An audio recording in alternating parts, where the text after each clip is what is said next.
Hello সবাইকে, সামনে তো পুজো চলেই এলো আর 1 মাসও বাকি নেই।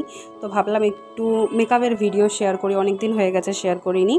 তো এই ড্রেসটা নিয়েছিলাম আমি 2 বছর আগে দুর্গাপুজোতেই। খুব একটা পছন্দের ড্রেস না, কেনার পর মনে হয়েছিল।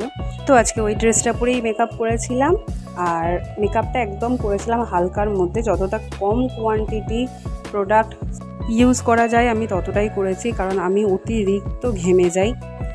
আর এখানে পাউডার কন্টুরিং করেছিলাম, ব্লাশও লাগানো হয়ে গেছে। আর আই মেকআপের জন্য আমি শুধু একটা ব্ল্যাক আই শ্যাডো নিয়ে আপার লাইনে দিয়েছিলাম, সাথে একটা হালকা লাইট কালার নিয়ে ব্ল্যাক আই শ্যাডোটাকে ব্লেন্ড করেছিলাম। তো ঠিক সেইভাবেই লোয়ার ল্যাশ লাইনেও আমি সেটাই করে নিয়েছিলাম।